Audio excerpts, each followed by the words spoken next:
Hey, Rose. How you doing? Yeah, good, mate. Good. First, I suppose, obvious question is Charlie.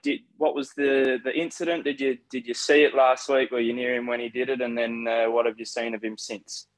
Yeah, I haven't seen him since he's been away from the club for the weekend to get scans and that sort of thing. But I think it was a pretty innocuous incident. He was warming up. I think I wasn't in his group per se, but he was warming up with the big boys, and I think he just accidentally stepped on someone's foot and his ankle rolled. So they had scans, and it looks like he's got a few ligaments that have been torn. So I'm not sure what the next steps are from here, but hopefully it's not too long term. Fingers crossed.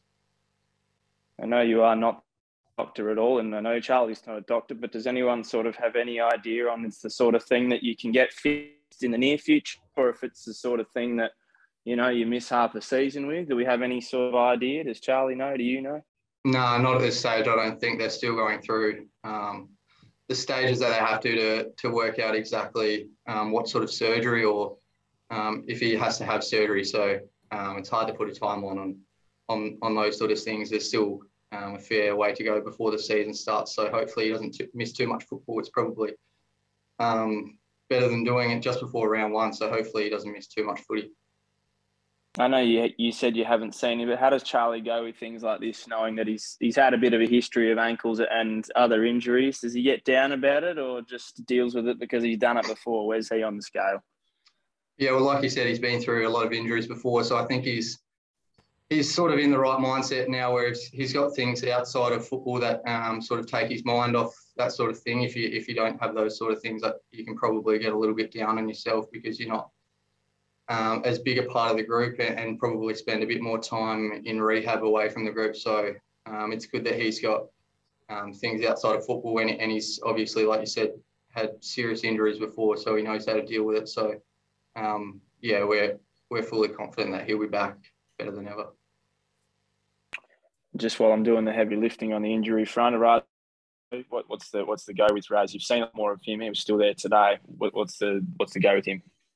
Yeah, he's in good spirits as he normally is. He had a couple of surgeries on both of his legs in the off season. I think one of them's giving him a little bit of issues, which is why they're slowly getting him back into the main group and haven't put him fully in yet. He's done a few drills here and there, but yeah, he's got one good leg and one bad leg at the moment. So I think at this stage they're still planning for him to be back for the season, but yeah, just slowly getting him back into it, not rushing him.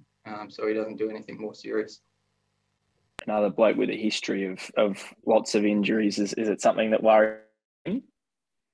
No, similar to Charlie, he's obviously done this before. So I guess it's probably a bit annoying that he has to go through the rehab process again. But we've got a few boys in there, a couple of young boys that have been keeping him up and about. And like Charlie, he's got things going on outside of football that keep his mind off of it. So yeah, hopefully he can just be back for round one and he'll be happy with that, I'm sure. Thanks, man. Let's go. I don't want to reach the whole presser. I'll jump in. Hey, Connor, how you going? Good, thanks. How are you? Yeah, good, thanks, mate. Do you boys sort of go, oh, no, not again, after injuries played such a big part last year? Do you sort of go, I hope this isn't a sign of things to come early on in pre-season? Yeah, it can get a little bit annoying, I guess, especially during the season when you've got numbers going down and sometimes, depending on the personnel, it can have a pretty big impact on the group. But I think now that we've got a lot of young boys coming through that have been really promising throughout pre-season, and these injuries have even given them opportunities to step up in match play and that sort of thing. So, yeah, it's a bit of a double-edged sword that those boys get an opportunity, but it's obviously pretty annoying for the older guys that have to go through that rehab process again. But I think one of our main strengths is our depth, and that'll have to get tested again this season. Is this going to derail your grand plans to become a full-time midfielder, or these forwards going down? Not at this stage, plans still to be in there. So, yeah, that's all I'm planning for. How about your body, mate? You I spoke to you a few months ago, and you said that a few weeks off legs did wonders for you, and you didn't need surgery or anything like that. Are you still pretty pain-free and training well? Yeah, I didn't have any surgeries in the off season, which was a big bonus for me. The last couple of years, I've had a couple of surgeries that have kept me out for a fair while, and I've had to, like those boys this season, I've had to take a fair bit of time away from the group. So it's been nice just to be a part of it for the whole pre-season and not miss any running or that sort of thing. So I'm feeling really fit and strong at this stage, and have been able to really push that midfield spot. So hopefully I can stay fit coming into the season. You'll have a fair bit of competition, I think, for guys trying to squeeze into that engine room. Who are you looking over your shoulder at as competition for those spots? Yeah, I think at this stage we're going in with a mindset that we're going to be really flexible. So there's going to be a lot of boys, I think, roll through there, and we've got a pretty good young brigade that are coming through, that are putting their hands up. So I don't think it's going to be a case of one person dropping out and one coming in. It's probably going to be more of a case that we share the load a little bit more. You'll probably see Ollie and Travis and that sort of thing, not necessarily drop out of the midfield, but probably just more rotating through forward and using our strengths a little bit differently this year, depending on who we've got. I know you always sort of get asked about Xavier and Zach every time you do a press conference. You're all lumped together, but those two boys obviously really crawled by injury last year as well. How are they tracking, and do you think the three of you could sort of be back in full flight this year? Yeah, they're flying as well. We've had no injuries between us for the last couple of months, so that's been a big bonus. They've come back from Melbourne really fit, and us three have been spending the whole sort of pre-season together running, and we're all fit and healthy and strong. So fingers crossed we can stay that way and throughout the season as well, because I think we'll probably have a pretty decent role to play this year, hopefully. Good to hear. Thanks, mate. Thanks, mate. G'day, Connor. Hope you're well, mate. Just a quick one, just on staying up forward. I know you're locked in. It's pretty noted that your midfield plans, all those types of things. But Kenny did sort of tap you on the shoulder and said, mate, Raz is out for a bit. You've got to spend some time up forward. How would that sit with you? Yeah, that's fine. It's not necessarily a thing where it's midfield or bust for me. I obviously just want to win games, and that's the main thing. And I think one of my main strengths is I can play both roles. So, obviously the plan is at this stage to get my fitness up and give myself the biggest opportunity to go in there, because hopefully that'll be a big part of my game going forward. But like you said, football's pretty flexible, and injuries can change the game week to week. So like you saw last year, I was sort of planning to play midfield, but depending on roles and injuries, those roles have to change week to week. So the plan is at this stage to hopefully play some more midfield minutes, but I guess you never know depending on what happens before the season. You mentioned the midfield rotation. I don't know if anything's sort of locked in at the minute, but Sam Powell-Pepper, how's he tracking, and is he training midfield at the moment?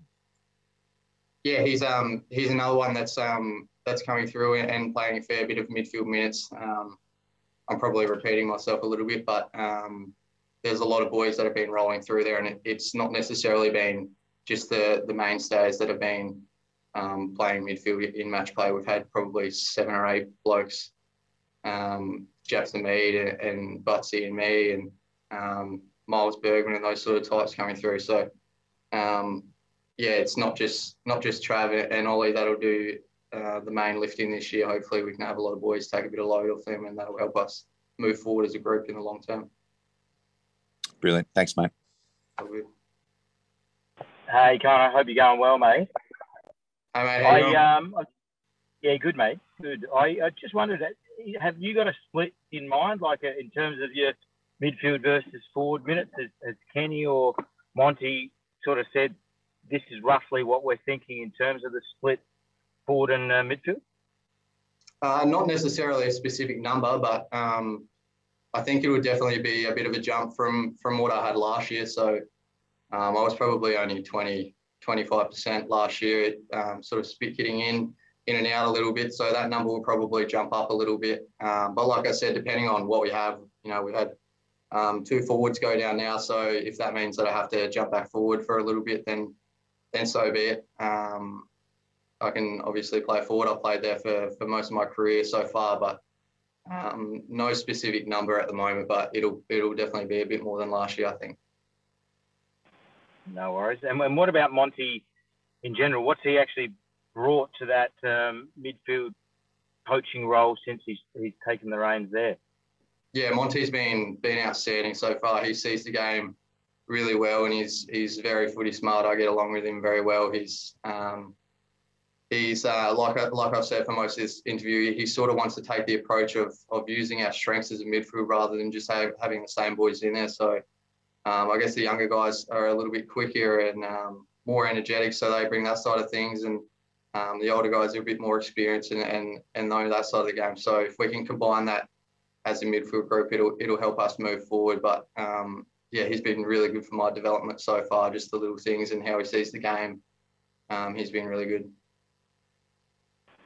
And just out of interest, how different has this pre-season felt, given guys being obviously in and out with COVID protocols on top of injuries like you're always going to get?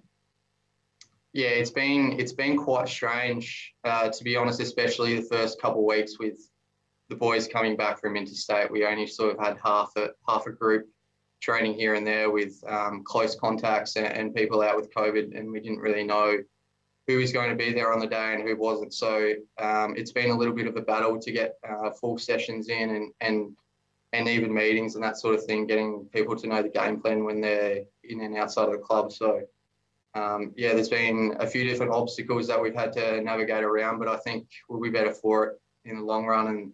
And we've got most of the group back now, so hopefully we can stay away from that and we don't have anyone during the season go down with COVID or close contact cases. No worries. Thanks again. I'll jump in. Connor, good to chat with you, mate. What have you changed going into this pre-season, if you have changed anything? You mentioned you've had a full pre-season, which has been something you haven't had for a little bit. Have you changed anything in your preparation, both at the club or away personally? Yeah, the main thing for me was the consistency of my training. I've like I said before, the injuries sort of made me have, two or 3 months off at a time where I had to spend most of the later part of pre-season just trying to get my fitness back up and getting used to getting back part of the group. So it's been nice just to come back fully fit and actually be working on my game this time of the season. With the plan to go into the midfield a bit more, I've obviously got to improve my consistency with my inside game, combining that with my strengths, which are probably more on the outside. So it's been nice to have a full pre-season where I can improve my fitness and not spend most of it just trying to get back up to speed. Have you set any personal goals for yourself for this year, or has it been purely more team-based and getting into the midfield and having a consistent year? Yeah, that's pretty much it. You've summed it up. I want to get in the midfield more and have more of an impact on games. It's hard to sort of set specific goals in terms of numbers and that sort of thing, but our plan is to play finals again and go deep, and I want to have as big an impact as well as the other young boys, as big an impact as I can. So yeah, that's the plan at this stage. Have any of the young boys stood out? Any of the first year players, the draftees, they stood out to you? Yeah, Joshy Sin and Jace Burgoyne have been really good. Joshy Sin's been really good. He's been working with the midfield group, so I've seen him probably the most, and he's been really impressive. I wouldn't be surprised if you see a bit of him throughout the season. Cool. Thank you, mate. All good. And Con, obviously with Charlie potentially out early rounds, Jeremy Finlayson's role is perhaps amplified in that forward line. How's he been tracking since arriving at the club, and has he been training mostly with the forwards throughout the pre-season? Yeah, Jeremy's been he's been training mostly with the forwards. He's been really impressive since he's got to the club. He's a really down to earth sort of guy, and has been massive in our forward line when we have those three tools down there. So he's probably going to have to take a different sort of role now with Todd Marshall and him, and maybe Mitch Georgiadis sort of changing up a little bit and playing a little bit smaller. But I think that's a massive bonus having him in this year. There were some games last year where we hardly had any tools at all. So being able to be a little bit more flexible this year will be a massive strength for us down forward. Thanks, Matt. All good, guy? Hey, Connor, can I ask a contract question? Yeah, sure. Where are you at with that? We saw Durs, among a few others, have signed on. Where are you at with contract for Port Adelaide? Yeah, just still going over that with the club at the moment. I leave that sort of stuff mostly to my manager. So I think they're slowly talking with the club at the moment, and hopefully sometime soon or during the year we'll get that sorted. But it's not a massive priority at the moment. Pre-season's the main one, and being fit for round one. I imagine if you were going to put any, rumour mills to bed or anything, putting contract talks off is always worrying for fans, but it's not something they need to worry about in your eyes? Not at the moment. I really enjoy playing for Port Adelaide and have loved my first 4 years here. So I'm sure that we'll get put to bed soon, and hopefully the club and my manager can get through that. But I try not to worry about that stuff too much. My head's more around the football side of things, and that'll get sorted by itself, hopefully. So I obviously love playing in Adelaide, and I'm an Adelaide boy. So hopefully down the line we can get that sorted.